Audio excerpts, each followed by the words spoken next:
بسم اللہ الرحمن الرحیم۔ السلام علیکم ناظرین کرام، سیرت خلفاء کا مطالعہ کرنے والا حضرت عمر فاروق رضی اللہ تعالی عنہ کی حیات طیبہ، ان کے خطوط، عدلیہ کے بارے میں ان کے احکام، قاضیوں کے لیے وظائف، ان کی معزولی، فیصلے کرنے کے طریقے، قاضی کی صفات، ان کے واجبات، فیصلہ کرنے کے مصادر اور خود سیدنا عمر بن خطاب رضی اللہ تعالی عنہ کے بحیثیت جج انصاف کی ذمہ داری پوری کرنے کے طریقوں کے بارے میں مکمل معلومات حاصل کر سکتا ہے۔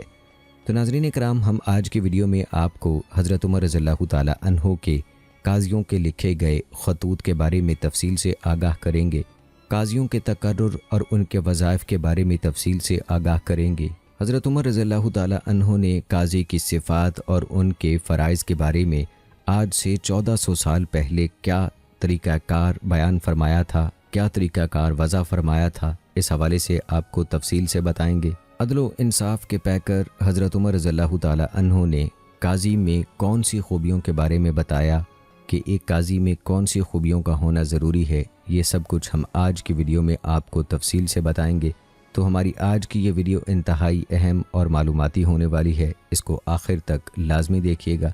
تو چلیے ناظرین، باقاعدہ آغاز کرتے ہیں اپنی آج کی اس ویڈیو کا۔ دوستو، سیدنا عمر رضی اللہ تعالی عنہ کے دور خلافت میں اسلام پھیلا، اسلامی ریاست کا رقبہ وسیع ہوا اور مسلمانوں کے دوسری قوموں سے تعلقات بڑھے، تو ان ترقی یافتہ حالات میں ایک عدالتی ادارے کا قیام ضروری ہو گیا۔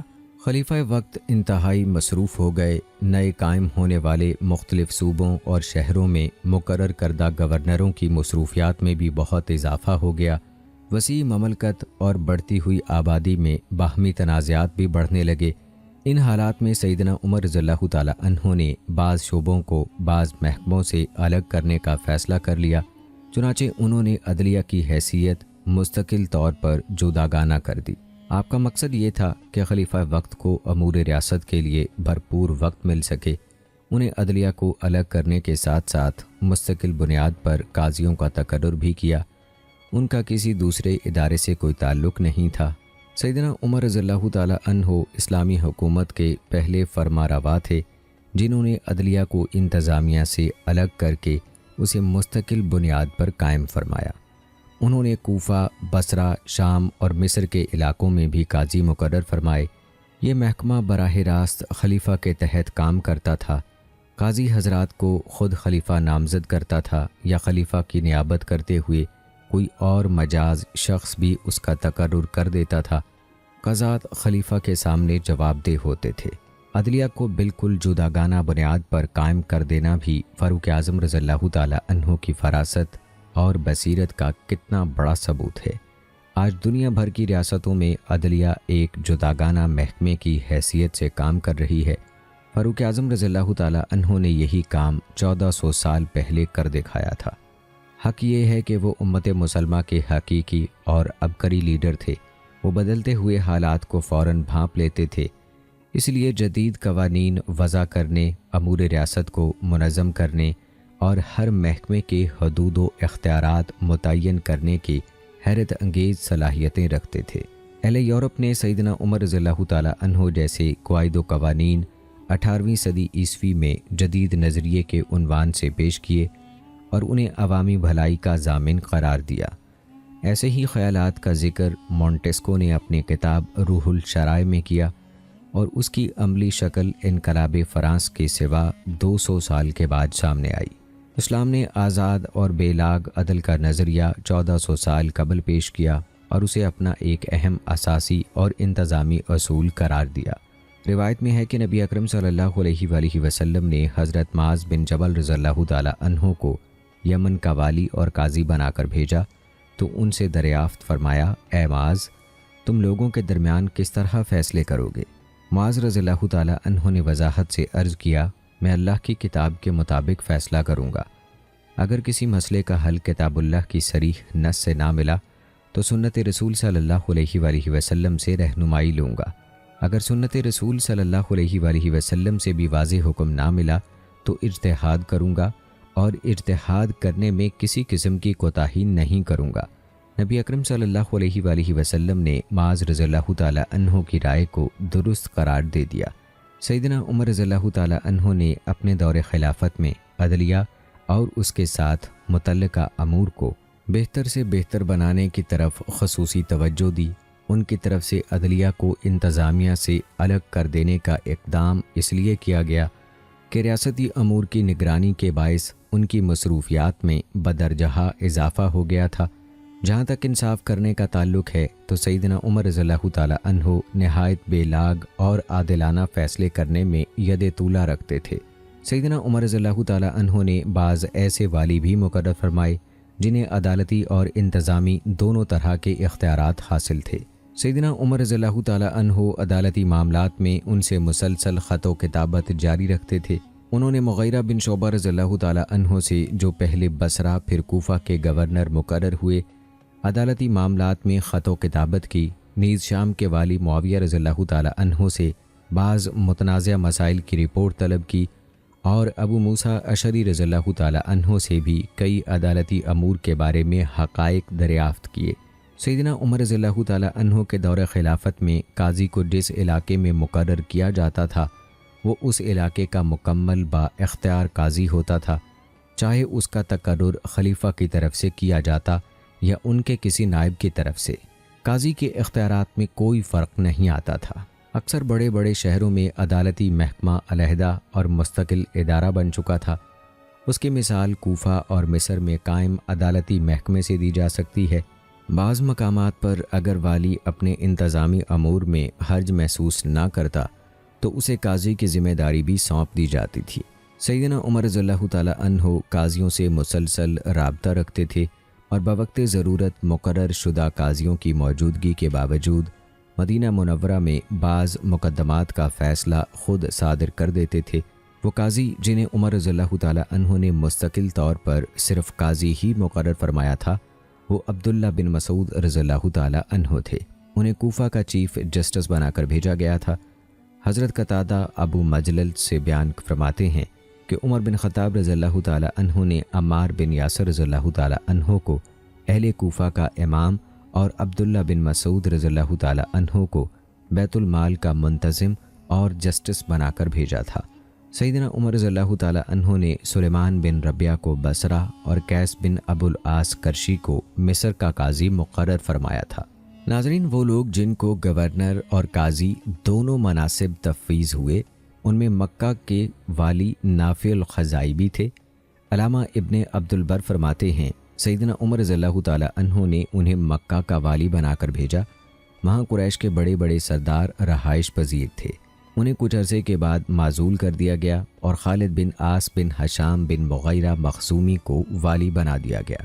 یعلا بن امیہ رضی اللہ تعالیٰ عنہ کو سینا، سفیان بن عبداللہ ثقفی کو طائف، مغیرہ بن شعبہ رضی اللہ تعالیٰ عنہ کو کوفہ، معاویہ بن ابو سفیان رضی اللہ تعالیٰ عنہ کو شام، عثمان بن ابو العاص ثقفی کو بحرین اور عمان، ابو موسیٰ اشعری رضی اللہ تعالیٰ عنہ کو بصرہ اور عمیر بن سعد کو حمص کا والی مقرر کیا گیا۔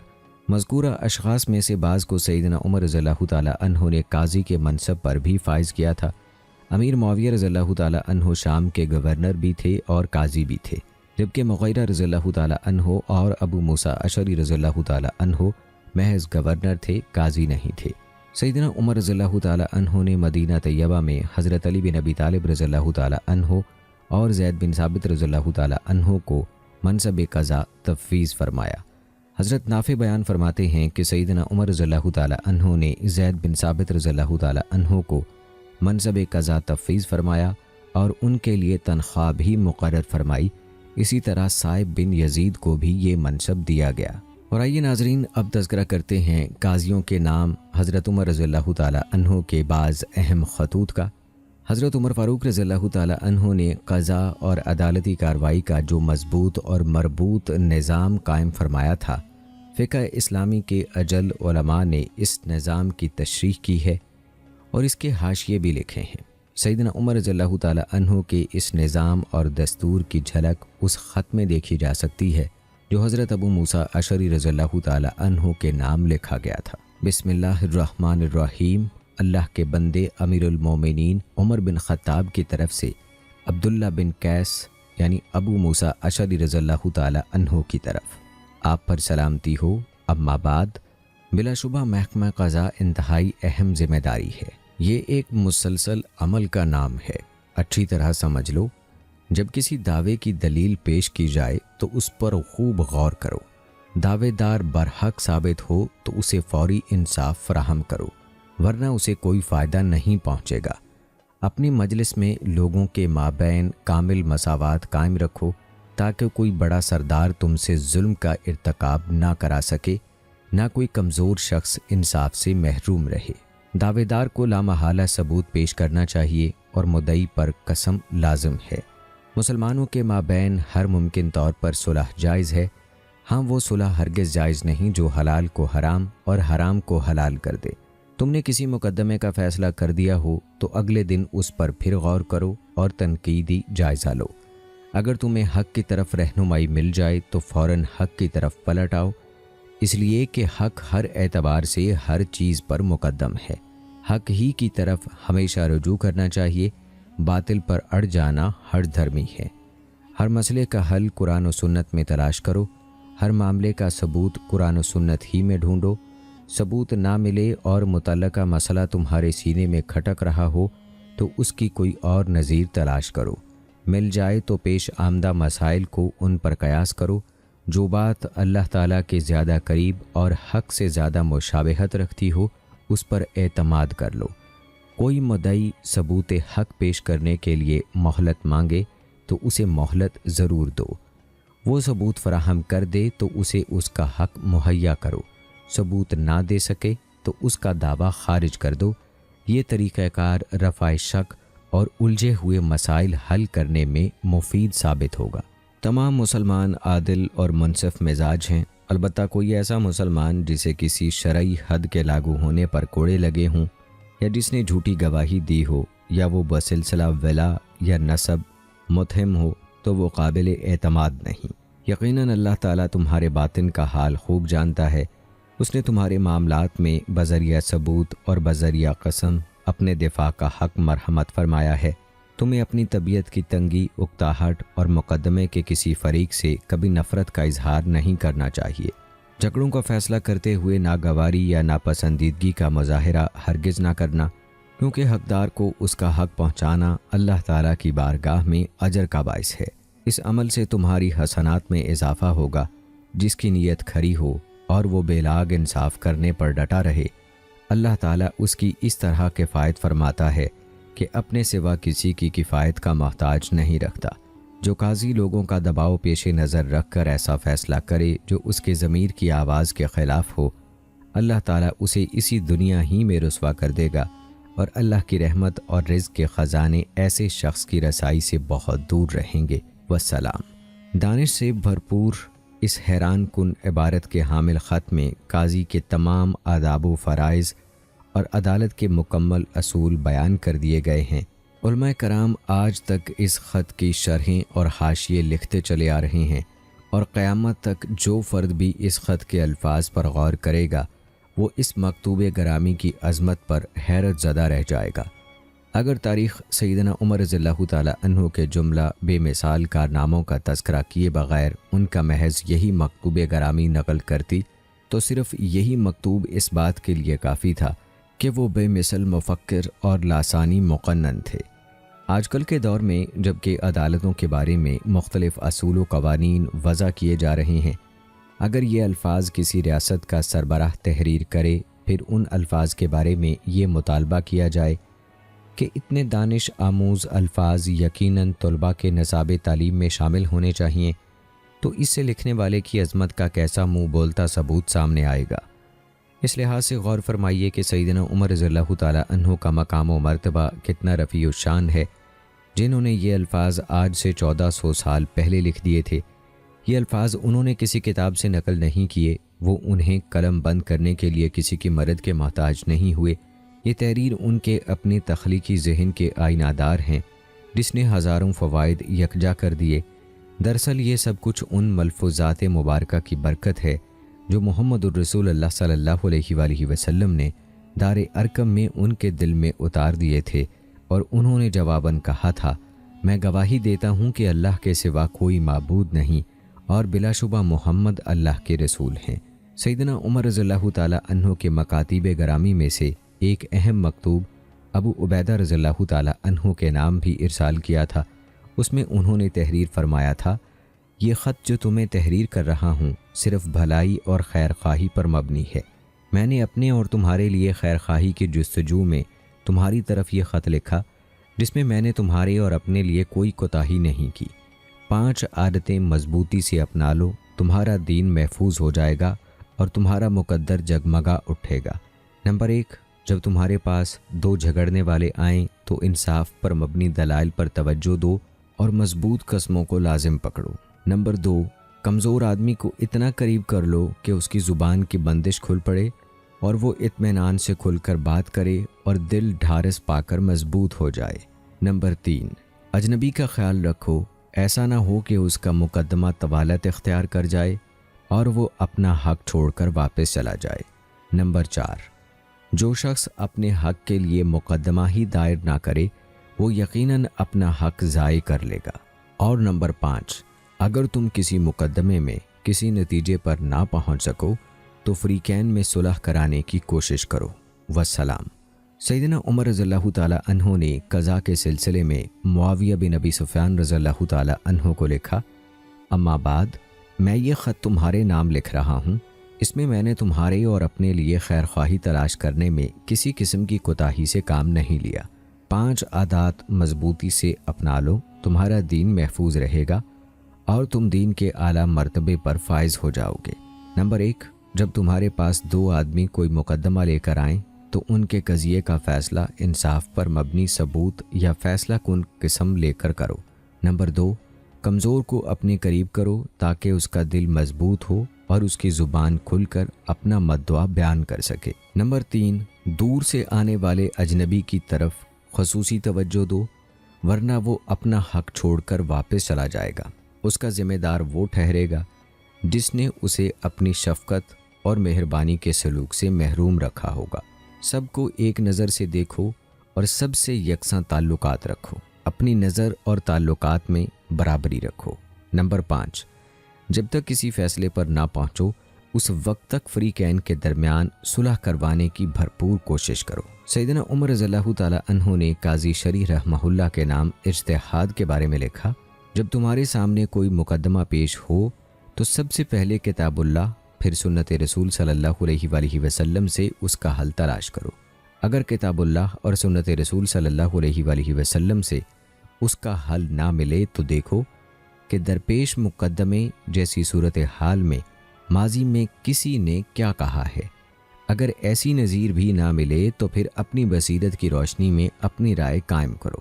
ایک روایت میں ہے کہ سیدنا عمر رضی اللہ تعالیٰ عنہ نے فرمایا، اگر تم اجتہاد کرنا چاہتے ہو تو آگے بڑھو اور اپنی رائے قائم کرو، اگر چاہو تو اجتہاد نہ کرو، اس مسئلے سے پیچھے ہٹ جاؤ، یہ تمہارے لیے زیادہ بہتر ہے۔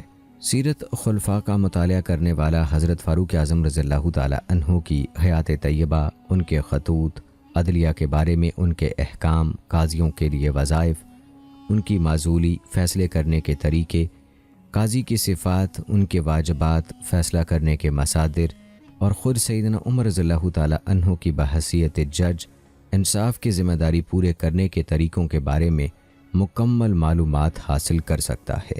ناظرین، آئیے اب تذکرہ کرتے ہیں قاضیوں کے تقرر اور ان کے وظائف کے بارے میں۔ قاضیوں کا تقرر خلیفہ وقت خود کرتا تھا۔ سیدنا عمر رضی اللہ تعالیٰ عنہ نے قاضی شریح رحمہ اللہ کو کوفہ کا قاضی مقرر فرمایا تھا۔ اسی طرح خلیفہ وقت کی نیابت کرتے ہوئے علاقائی گورنر بھی قاضی کا تقرر کر سکتا تھا۔ گورنر مصر حضرت عمر بن عاص رضی اللہ تعالیٰ عنہ نے عثمان بن ابو العاص کو مصر کا قاضی مقرر فرمایا۔ قاضی کا تقرر دراصل خلیفہ وقت ہی کی طرف سے ہوتا تھا، چاہے وہ خود براہ راست تقرر کرے یا اس کی طرف سے مقرر گورنر اس کا تقرر کرے۔ اس کا یہ مطلب ہرگز نہیں کہ خود خلیفہ وقت کسی مقدمے کی سماعت ہی نہیں کر سکتا تھا، بلکہ عدلیہ کے اختیارات کا اصل سرچشمہ وہ خود ہوتا تھا اور بوقت ضرورت اپنے یہ اختیارات کسی کو تفویض کر دیتا تھا۔ لہٰذا سب سے پہلی فیصلہ کن شخصیت وہ خود ہی ہوتا تھا۔ یہ بات یاد رکھنی چاہیے کہ کوئی بھی قاضی اس وقت تک قاضی کے منصب کی ذمہ داری نہیں سنبھال سکتا جب تک کہ اس کا تقرر خلیفہ وقت یا اس کا کوئی مجاز والی اور حاکم نہ کر دے۔ قاضیوں کے تقرر میں خصوصی طور پر اس بات کا اہتمام کیا گیا کہ با اثر اور صاحب عظمت شخص کو قاضی مقرر کیا جائے۔ کسی ایسے شخص کو قاضی مقرر نہ کیا جائے جو معاشرے میں بے اثر ہو۔ حضرت عمر رضی اللہ تعالیٰ عنہ نے ابو موسیٰ اشعری رضی اللہ تعالیٰ عنہ کے نام خط میں واضح طور پر حکم دیا کہ معاشرے کے با اثر اور صاحب علم و فضل شخص کو قاضی مقرر کیا جائے۔ حضرت عمر رضی اللہ تعالیٰ عنہ نے مدینہ منورہ میں حضرت زید بن ثابت رضی اللہ تعالیٰ عنہ کو قاضی مقرر کیا۔ یہ کاتب وحی تھے اور علوم و فقہ و فرائض میں اپنا ثانی نہیں رکھتے تھے۔ بصرہ کے قاضی کعب بن سور ازدی رضی اللہ تعالیٰ عنہ اور فلسطین کے قاضی عبادہ بن صامت رضی اللہ تعالیٰ عنہ تھے۔ اسی طرح حضرت علی رضی اللہ تعالیٰ عنہ، عبداللہ بن مسعود رضی اللہ تعالیٰ عنہ، عمران بن حسین رضی اللہ تعالیٰ عنہ اور ابو کرا الکندی رضی اللہ تعالیٰ عنہم جیسے جلیل القدر اصحاب رسول قاضی مقرر کیے گئے۔ سیدنا عمر رضی اللہ تعالیٰ عنہ خلیفہ وقت ہونے کے ساتھ ساتھ چند مخصوص فیصلے خود ہی فرماتے تھے۔ مخصوص فیصلے کرنے کے بارے میں عمر رضی اللہ تعالیٰ عنہ کا صرف ایک قول منقول ہے۔ انہوں نے صائب بن یزید بن اخت النمر کو قاضی مقرر کرتے ہوئے فرمایا تھا، 1 درہم یا 2 درہموں کے مقدمے مجھ سے دور رکھو۔ خلیفہ وقت کے لیے جائز ہے کہ وہ کسی قاضی کو خاص نوعیت کے مقدمات کی سماعت کے لیے مقرر کرے۔ معمول یہ تھا کہ عمومی طور پر ذاتی اور دیوانی نوعیت کے مقدمات کی سماعت اور ان کا فیصلہ مقرر شدہ قاضی کرتے تھے، لیکن حدود اور قصاص کے مقدمات کا فیصلہ خلیفہ وقت یا اس کی طرف سے مقرر کردہ علاقے کا والی کرتا تھا۔ قاضیوں کو ان کی مرضی کے خلاف چلنے کی اجازت نہیں تھی۔ بعد ازاں قتل کی حد میں خلیفہ وقت کی منظوری اور قتل کے علاوہ دیگر احکام قصاص میں علاقے کے والی اور حاکم کی منظوری لازمی ہو گئی۔ اس دور میں قاضی کے لیے کوئی مخصوص جگہ مقرر نہیں ہوتی تھی اور جہاں چاہتا مسجد، گھر یا لوگوں کی مجلسوں میں بیٹھ جاتا تھا اور مقدمات کا فیصلہ کرتا تھا۔ اس زمانے میں مقدمات کی بھرمار بھی نہیں ہوتی تھی، کسی مقدمے کا اندراج بھی نہیں کیا جاتا تھا، محدود پیمانے پر کیے ہوئے فیصلے زبانی یاد رہتے تھے۔ قاضی کو اختیار تھا کہ وہ کسی ملزم کو قید بھی کر سکتا ہے تاکہ اس پر سختی کر کے اس سے حق وصول کیا جا سکے۔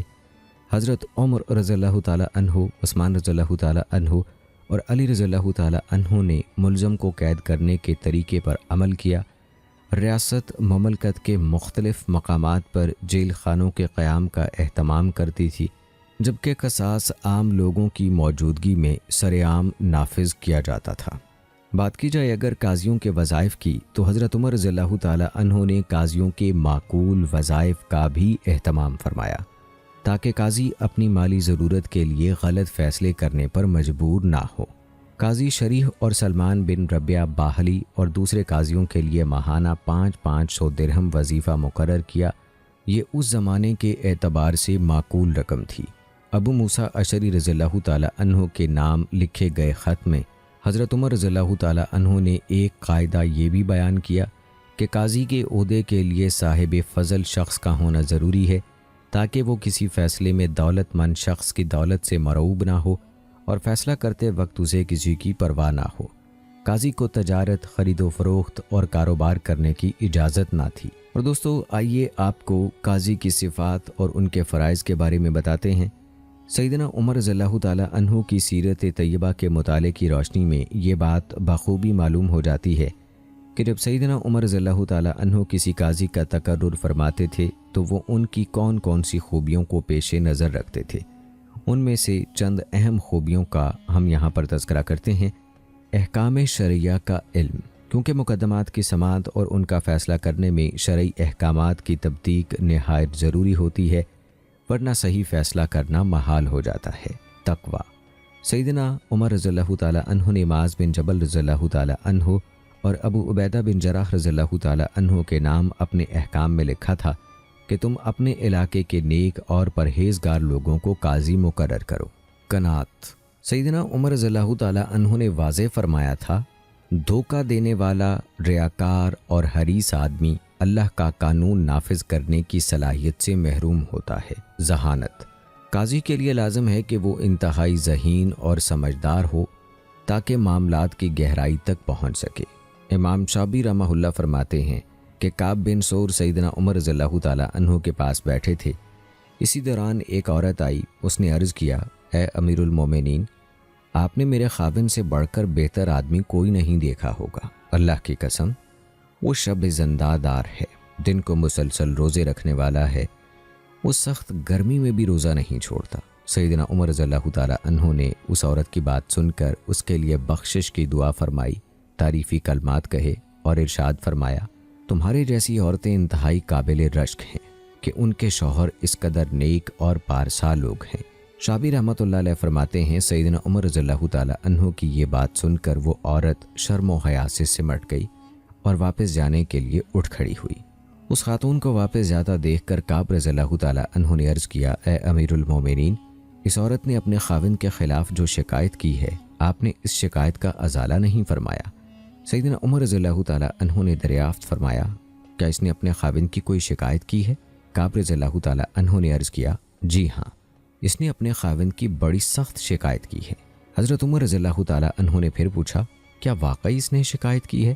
کعب رضی اللہ تعالیٰ عنہ نے عرض کیا، جی ہاں۔ سیدنا عمر رضی اللہ تعالیٰ عنہ نے فرمایا، اس عورت کو میرے پاس لاؤ۔ وہ حاضر ہوئی تو فرمایا، خاتون، حق بات وضاحت کے ساتھ صاف صاف کہنے میں کوئی حرج نہیں۔ کعب رضی اللہ تعالیٰ عنہ کا خیال ہے کہ تو نے اپنے خاوند کے بارے میں شکایت کی ہے کہ وہ رات تیرے پاس بسر نہیں کرتا۔ عورت فوراً بولی، جی ہاں، یہی بات ہے، میں نوجوان ہوں، دوسری عورتوں کی طرح میں بھی خاوند کا قرب چاہتی ہوں۔ سیدنا عمر رضی اللہ تعالیٰ عنہ نے اسی وقت اس کے خاوند کو بلا بھیجا اور کعب رضی اللہ تعالیٰ عنہ کو حکم دیا، تم ان دونوں کے درمیان فیصلہ کرو۔ کعب رضی اللہ تعالیٰ عنہ نے عرض کیا، امیر المومنین، فیصلہ کرنے کا زیادہ استحقاق آپ کو ہے۔ سیدنا عمر رضی اللہ تعالیٰ عنہ نے فرمایا، میرا حکم ہے کہ یہ فیصلہ تم ہی کرو، کیونکہ تم اس مقدمے کی وہ بات سمجھ گئے جو میں نہ سمجھ سکا۔ کعب رضی اللہ تعالیٰ عنہ نے عرض کیا، مجھے محسوس ہوتا ہے کہ اس آدمی کی 3 اور بیویاں بھی ہیں، یہ اس کی چوتھی بیوی ہے۔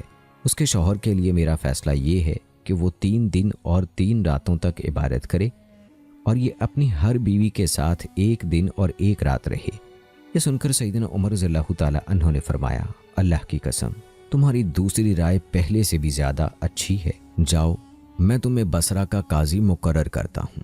سختی اور نرمی کا امتزاج۔ منصب قضا پر فائز ہونے والے کے لیے 4 صفات سے متصف ہونا ضروری ہے۔ وہ نرم ہو لیکن کمزور نہ ہو، طاقتور ہو لیکن تشدد سے کام نہ لے، مال پر کنٹرول کرے، احتیاط سے خرچ کرے لیکن بخیل نہ ہو، اور سخی ہو مگر فضول خرچی نہ کرے، باروب شخصیت۔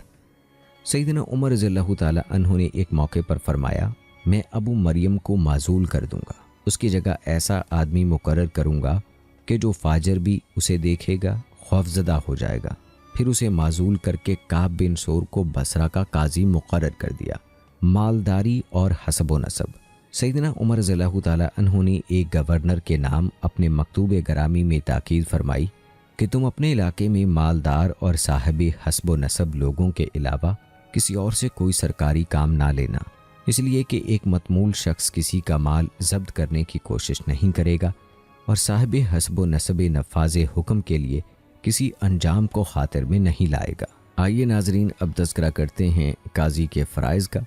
سیدنا عمر رضی اللہ تعالیٰ عنہ نے قاضیوں کے لیے اہم ذمہ داریوں کی نشاندہی کی اور فرمایا کہ عدالت کی بنیادیں مضبوط رکھنے کے لیے چند صفات کا ہونا ضروری ہے، جن میں سے مختصراً کچھ کا ہم یہاں پر ذکر کرتے ہیں۔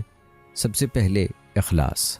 حضرت عمر رضی اللہ تعالیٰ عنہ نے ابو موسیٰ اشعری رضی اللہ تعالیٰ عنہ کو لکھا کہ بلا شبہ اللہ تعالیٰ حقدار کے لیے برحق فیصلہ کرنے پر اجر عطا فرماتا ہے اور ذخیرہ حسنات میں اضافہ فرما دیتا ہے۔ جس کی نیت حق کے بارے میں کھری ہو، چاہے معاملہ خود اسی کے خلاف ہو، اللہ تعالیٰ سب لوگوں کے درمیان اس کی کفایت فرمائے گا اور اسے کسی کی کفایت کا محتاج نہیں رکھے گا، اور اگر اس نے خالص نیت سے کوئی فیصلہ نہ کیا تو وہ رسوا ہوگا۔ اللہ تعالیٰ صرف وہ عمل قبول فرماتا ہے جو خلوص نیت سے کیا جائے۔ اب تمہارا کیا خیال ہے؟ کیا تم دنیا کا رزق اور اللہ کی رحمت کے خزانے حاصل کرنا چاہتے ہو یا نہیں؟ مقدمے کا باریک بینی سے جائزہ۔ کسی بھی مقدمے کا فیصلہ سنانے سے قبل اس کا بنظر غیر جائزہ لینا ازبس ضروری ہے تاکہ حق واضح ہو سکے۔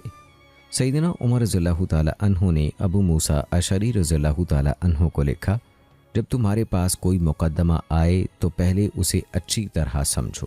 ایک دفعہ ابو موسیٰ اشعری رضی اللہ تعالیٰ عنہ نے فرمایا، کسی قاضی کو کسی مقدمے کا فیصلہ اس وقت تک نہیں کرنا چاہیے جب تک حق اس پر اس طرح واضح نہ ہو جائے جس طرح دن اور رات واضح ہوتے ہیں۔ سیدنا عمر رضی اللہ تعالیٰ عنہ کو ابو موسیٰ رضی اللہ تعالیٰ عنہ کی اس گفتگو کی رپورٹ ملی تو انہوں نے فرمایا، ابو موسیٰ نے سچ کہا۔ اسلامی شریعت کے مطابق فیصلہ، مدعی مسلمان ہو یا غیر مسلم، قاضی کو فیصلہ اسلامی شریعت کے مطابق کرنا چاہیے۔ حضرت زید بن اسلم رضی اللہ تعالیٰ عنہ بیان فرماتے ہیں، ایک یہودی عورت سیدنا عمر رضی اللہ تعالیٰ عنہ کی خدمت میں آئی اور کہا، میرا بیٹا فوت ہو گیا ہے، یہودی علماء کا خیال ہے کہ مجھے اس کی وراثت سے کچھ نہیں ملے گا۔ سیدنا عمر رضی اللہ تعالیٰ عنہ نے انہیں بلایا اور دریافت فرمایا، کیا تم اس عورت کو اس کا حق نہیں دو گے؟ انہوں نے کہا، ہم اپنی کتاب میں اس کا حق نہیں پاتے۔ سیدنا عمر رضی اللہ تعالیٰ عنہ نے فرمایا، کیا یہ بات تورات میں لکھی ہوئی ہے؟ انہوں نے کہا، نہیں، یہ بات مسنات میں ہے۔ عمر رضی اللہ تعالیٰ عنہ نے فرمایا، مسنات کیا چیز ہے؟ انہوں نے کہا، یہ وہ کتاب ہے جسے ہمارے علماء اور دانا لوگوں نے مرتب کیا ہے۔ یہ سن کر سیدنا عمر رضی اللہ تعالیٰ عنہ نے انہیں سخت الفاظ میں ڈانٹا اور فرمایا، جاؤ اس خاتون کا حق فوراً ادا کر دو۔ قاضی کو مشکل معاملات میں منتخب افراد سے مشورہ لینا چاہیے۔ سیدنا عمر رضی اللہ تعالیٰ عنہ نے ایک قاضی کو لکھا، شرعی معاملات و مسائل میں اللہ تعالیٰ سے ڈرنے والوں سے مشورہ کر لیا کرو۔ انہوں نے قاضی شریک کو لکھا، اگر تم چاہو تو مجھ سے مشورہ کر لیا کرو، میں مشورہ طلب کرنے پر تمہیں یقیناً امانت داری سے مشورہ دوں گا۔ خود سیدنا عمر رضی اللہ تعالیٰ عنہ کا معمول تھا کہ اکثر امور میں اصحاب رائے سے مشورہ فرماتے تھے۔ امام شافعی رحمہ اللہ فرماتے ہیں، جس شخص کو عدالتی فیصلہ کرنے کا تجربہ حاصل کرنا ہو وہ سیدنا عمر رضی اللہ تعالیٰ عنہ کے عدالتی فیصلوں کو لازم پکڑے۔ سیدنا عمر رضی اللہ تعالیٰ عنہ کثرت سے مشورہ کرتے تھے۔ اسی طرح ناظرین، قاضی کو چاہیے کہ مدعی اور مدعا علیہ کے درمیان مساوات قائم رکھے۔ سیدنا عمر رضی اللہ تعالیٰ عنہ نے ابو موسیٰ رضی اللہ تعالیٰ عنہ کو لکھا، اپنے روبرو اپنی عمومی مجلس اور عدالت میں لوگوں کے مابین مساوات قائم رکھو، نہ کوئی سردار تم سے ظلم کرا سکے، نہ کوئی کمزور شخص تمہارے انصاف سے نا امید ہو۔ مزید لکھا، تم سب لوگوں کے حقوق برابر سمجھو، کسی قریب کو بعید اور بعید کو قریب پر فوقیت نہ دو۔ ایک دفعہ ابی بن کعب رضی اللہ تعالیٰ عنہ نے ایک باغ کے حصول کے بارے میں سیدنا عمر رضی اللہ تعالیٰ عنہ پر دعویٰ کیا۔ سیدنا عمر رضی اللہ تعالیٰ عنہ نے انہیں مستحق نہ سمجھا۔ دونوں نے زید بن ثابت رضی اللہ تعالیٰ عنہ کو ثالث بنانے کا فیصلہ کیا اور زید رضی اللہ تعالیٰ عنہ کے گھر آ گئے۔ سیدنا عمر رضی اللہ تعالیٰ عنہ نے فرمایا، ہم آپ کے پاس اس لیے آئے ہیں کہ آپ ہمارے درمیان فیصلہ فرمائیں۔ لوگ فیصلہ کرانے کے لیے زید رضی اللہ تعالیٰ عنہ کے گھر پر آیا کرتے تھے۔ حضرت زید رضی اللہ تعالیٰ عنہ امیر المومنین کو دیکھ کر اپنے بستر سے اٹھے اور کھڑے ہوئے۔ ایک روایت میں ہے کہ زید رضی اللہ تعالیٰ عنہ نے سیدنا عمر رضی اللہ تعالیٰ عنہ کو تکیہ پیش کیا اور عرض کیا، اے امیر المومنین، یہاں تشریف رکھیے۔ سیدنا عمر رضی اللہ تعالیٰ عنہ نے فرمایا، اے زید، تم نے تو پہلے ہی مرحلے میں ظلم کر دیا، مجھے میرے مد مقابل کے ساتھ بٹھاؤ۔ لہٰذا دونوں زید رضی اللہ تعالیٰ عنہ کے سامنے بیٹھ گئے۔ کمزور شخص کا لحاظ اس لیے ضروری ہے کہ وہ خوف زدہ نہ ہو اور کھل کر اطمینان سے گفتگو کر سکے۔ سیدنا عمر رضی اللہ تعالیٰ عنہ نے حضرت معاویہ رضی اللہ تعالیٰ عنہ کو لکھا، کمزور کو اپنے قریب کرو تاکہ اس کا دل دلیر ہو جائے اور زبان کھل جائے۔ ناظرین، سیدنا عمر رضی اللہ تعالیٰ عنہ نے حضرت ابو عبیدہ رضی اللہ تعالیٰ عنہ کو لکھا، دور سے آنے والے اجنبی کا خیال رکھو، اگر وہ اپنے مقدمے کے سلسلے میں اپنے گھر سے زیادہ دیر دور رہا تو ممکن ہے وہ اپنا حق چھوڑ کر واپس چلا جائے۔ یقیناً اس نے اس کا حق برباد کیا جس نے اس کی طرف توجہ نہیں دی۔ دوستو، سیدنا عمر رضی اللہ تعالیٰ عنہ نے ابو موسیٰ رضی اللہ تعالیٰ عنہ کو لکھا، تمہیں فیصلے کرتے وقت مطمئن اور معتدل ہونا چاہیے، کبیدہ خاطر، غضبناک اور مضطرب نہیں ہونا چاہیے۔ مقدمے کی سماعت کے وقت لوگوں سے کبھی تنگی، تکلیف اور ناگواری محسوس نہ کرو۔ اگر کوئی قاضی متذکرہ حالتوں کی بنا پر خود کو بے چین پائے تو کسی مقدمے کا فیصلہ کرنے میں جلد بازی نہ کرے۔ ایسا نہ ہو کہ اس ہیجانی کیفیت میں مبتلا ہونے کی وجہ سے وہ کوئی غلط فیصلہ سنا دے۔ سیدنا عمر رضی اللہ تعالیٰ عنہ نے ابو موسیٰ رضی اللہ تعالیٰ عنہ کو لکھا، غصے کی حالت میں کوئی فیصلہ نہ کرو۔ قاضی شریح رحمہ اللہ فرماتے ہیں کہ حضرت عمر رضی اللہ تعالیٰ عنہ نے مجھے حکم دیا کہ غصے کی حالت میں کبھی کوئی فیصلہ نہ کرنا۔ سیدنا عمر رضی اللہ تعالیٰ عنہ فرمایا کرتے تھے، کوئی قاضی اس وقت تک کوئی فیصلہ نہ کرے جب تک وہ اچھی طرح کھا پی نہ لے۔ وہ سمجھتے تھے کہ بھوک یا پیاس کی حالت میں جلد بازی سے غلط فیصلے صادر ہو جانے کا بڑا خدشہ ہے۔ دوستو، جس طرح رشوت، تجار سے خرید و فروخت کے معاملات میں نرمی، تحائف کی وصولی وغیرہ، عمر رضی اللہ تعالیٰ عنہ نے قاضیوں کو تجارت کرنے، بازاروں میں خرید و فروخت کرنے، تحائف قبول کرنے اور رشوت لینے سے بڑی شدت سے منع فرمایا۔ سیدنا عمر رضی اللہ تعالیٰ عنہ نے ابو موسیٰ رضی اللہ تعالیٰ عنہ کو لکھا، تم کسی قسم کی خرید و فروخت اور مزاربت نہ کرو، نہ کسی مقدمے میں کوئی رشوت قبول کرو۔ قاضی شریف فرماتے ہیں، سیدنا عمر رضی اللہ تعالیٰ عنہ نے جب مجھے منصب قضا پر مامور فرمایا تو مجھے اس امر کا پابند فرمایا کہ مجھے خرید و فروخت کا کوئی دھندا کروں گا، نہ رشوت لوں گا۔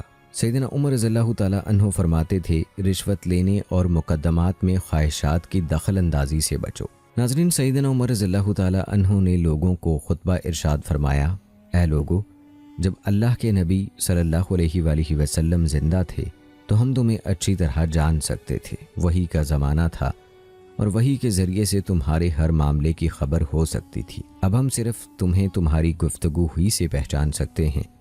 جس کا ظاہر اچھا ہوگا ہم اسے اچھا سمجھیں گے اور اس سے محبت کریں گے، اور جس کا ظاہر برا ہوگا ہم اسے برا خیال کریں گے اور اس سے نفرت کریں گے۔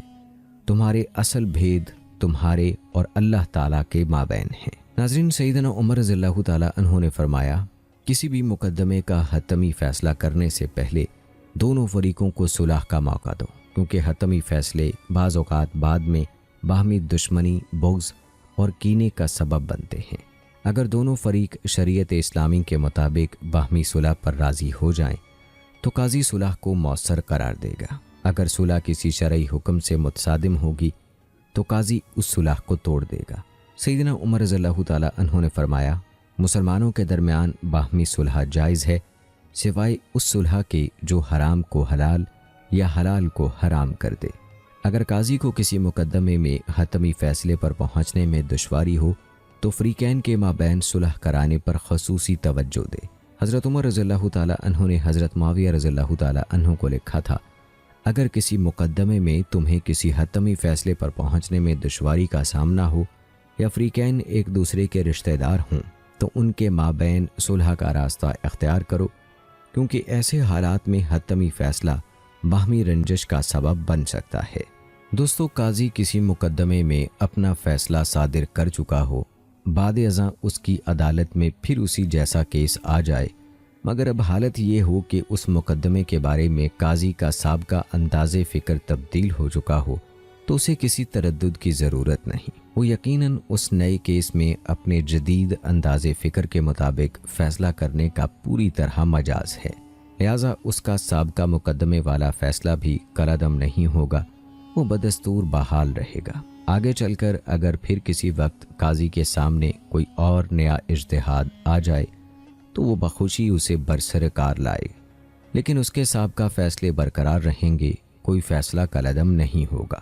سالم ابن ابی الجاد فرماتے ہیں، اگر زندگی میں کبھی حضرت علی رضی اللہ تعالیٰ عنہ نے سیدنا عمر رضی اللہ تعالیٰ عنہ پر تنقید کرنی ہوتی تو اس دن ضرور کرتے جب اہل نجران سیدنا عمر رضی اللہ تعالیٰ عنہ کی خدمت میں آئے تھے۔ معاملہ یہ تھا کہ علی رضی اللہ تعالیٰ عنہ وہ شخصیت تھے جنہوں نے نبی اکرم صلی اللہ علیہ وآلہ وسلم اور اہل نجران کے مابین عہد نامہ تحریر فرمایا تھا۔ اب سیدنا عمر رضی اللہ تعالیٰ عنہ کے دور خلافت میں ان کی تعداد اتنی بڑھ گئی کہ سیدنا عمر رضی اللہ تعالیٰ عنہ کو ان لوگوں کے مابین اختلاف کا اندیشہ ہوا۔ اہل نجران سیدنا عمر رضی اللہ تعالیٰ عنہ کے خدمت میں آئے اور اس عہد نامے میں تبدیلی کی گزارش کی۔ سیدنا عمر رضی اللہ تعالیٰ عنہ نے تبدیلی فرما دی۔ بعد ازاں وہ اپنے اس اقدام سے کچھ پشیمان بھی ہوئے اور باہمی اختلافات بھی پیدا ہو گئے۔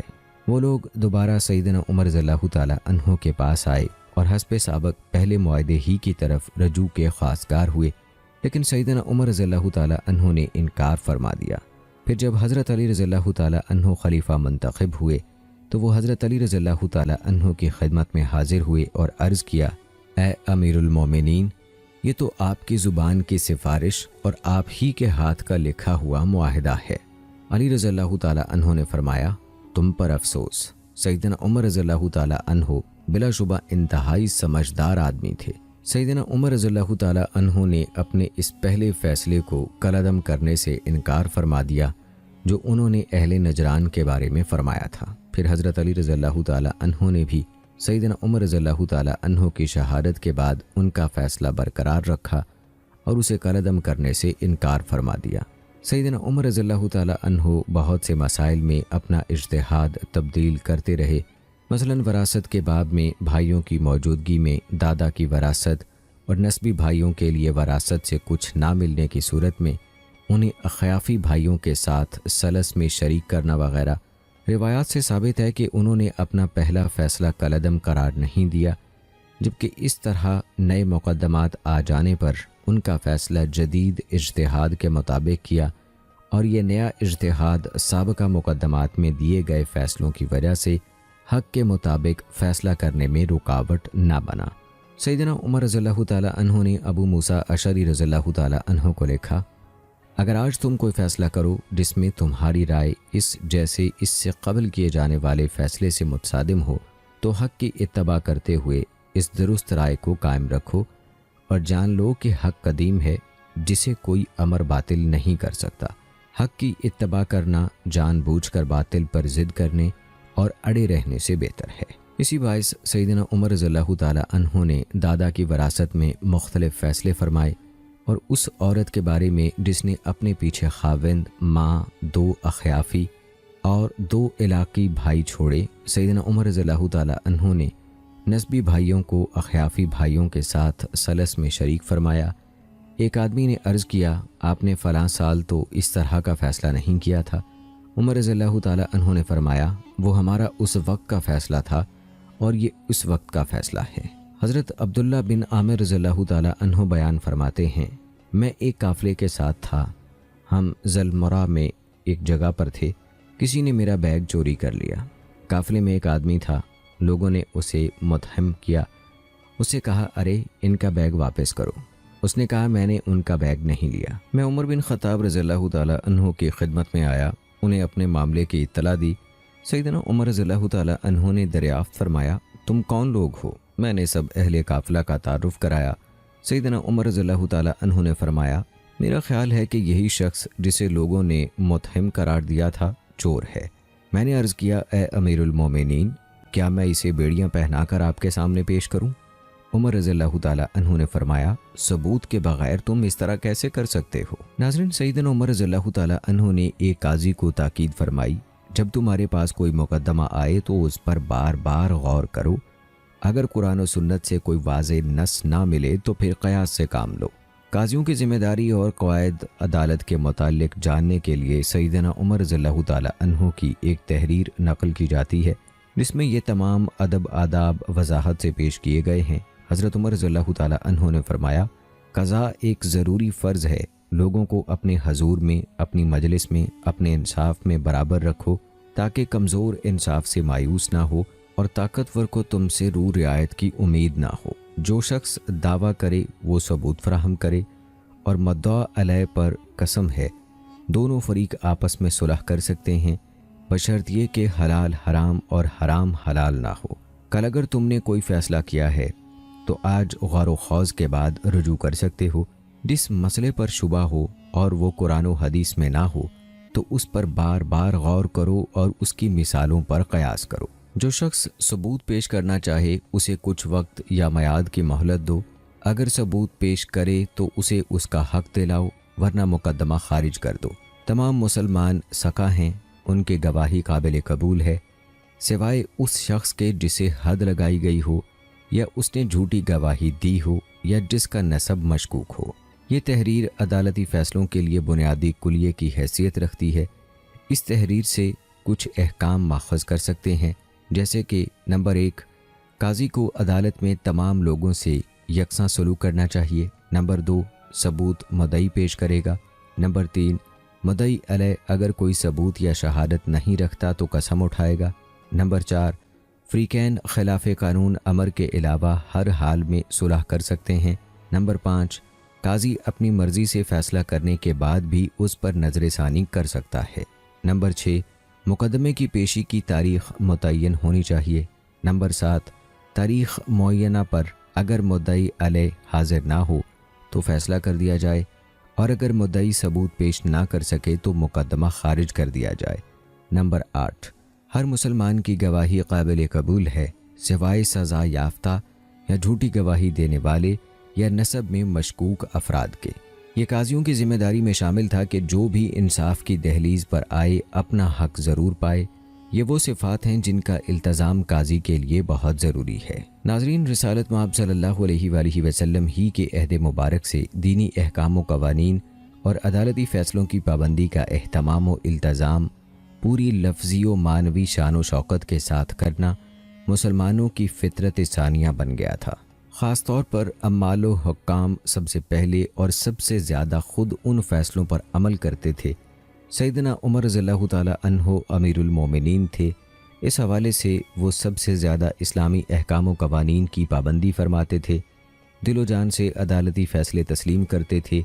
وہ ہر برحق فیصلے پر بہت خوش ہوتے تھے اور فیصلہ کرنے والے قاضی کی تعریف فرماتے تھے، چاہے فیصلہ خود انہی کے خلاف ہوتا، وہ اسے خوش دلی سے مان لیتے تھے اور فیصلہ کرنے والے کو انتہائی پسندیدگی کی نگاہ سے دیکھتے تھے۔ ایک دفعہ سیدنا عمر رضی اللہ تعالی عنہ نے ایک بدوی سے گھوڑا خریدا۔ انہوں نے اس گھوڑے کو آزمانا چاہا، چنانچہ بطور تجربہ اس گھوڑے پر سوار ہوئے۔ گھوڑا بہت تھک گیا۔ سیدنا عمر رضی اللہ تعالی عنہ نے بدوی سے فرمایا، اپنا گھوڑا واپس لے لو۔ بدوی نے گھوڑا واپس لینے سے انکار کر دیا۔ عمر رضی اللہ تعالی عنہ نے فرمایا، چلو اپنے اور میرے درمیان کسی کو ثالث بناؤ۔ اس نے قاضی شریح کا نام لیا۔ سیدنا عمر رضی اللہ تعالی عنہ اور بدوی دونوں قاضی شریح کی عدالت میں گئے۔ قاضی شریح نے فیصلہ سنایا، اے امیر المومنین، آپ نے جو چیز خرید لی سو خرید لی، اسے اپنے پاس رکھیے یا گھوڑا اسی حالت میں واپس کیجیے جس حالت میں آپ نے خریدا تھا۔ سیدنا عمر رضی اللہ تعالی عنہ نے تعجب سے فرمایا، فیصلے اسی طرح ہی کیے جاتے ہیں۔ پھر شریح کو کوفہ کا قاضی مقرر کر دیا۔ تو ناظرین کرام، یہ تھی ہماری آج کی ویڈیو جس میں ہم نے آپ کو حضرت عمر رضی اللہ تعالی عنہ کے عہد مبارک میں ان کے قاضیوں کو لکھے گئے خطوط کے حوالے سے آپ کو تفصیل سے آگاہ کیا۔ قاضیوں کے شرعی احکام، ان کی خصوصیات، ان کی تفصیلات کے بارے میں آپ کو تفصیل سے بتایا، ان کے کیا کیا فرائض تھے، ان کی کیا صفات ہونی چاہیے، حضرت عمر رضی اللہ تعالی عنہ نے اس بارے میں کیا فرمایا تھا یہ بھی آپ کو تفصیل سے ہم نے بتایا، ان کے تقرر کا طریقہ کار کیا تھا، ان کے وظائف کیا تھے یہ بھی ہم نے آپ کو بتایا۔ تو امید کرتے ہیں کہ ہماری آج کی یہ ویڈیو آپ کو پسند آئی ہوگی۔ آج کی اس ویڈیو کے متعلق اپنی رائے کا اظہار کمنٹ باکس میں لازمی کیجیے گا۔ مجھے اگلی ویڈیو تک اجازت دیجیے۔ فی امان اللہ۔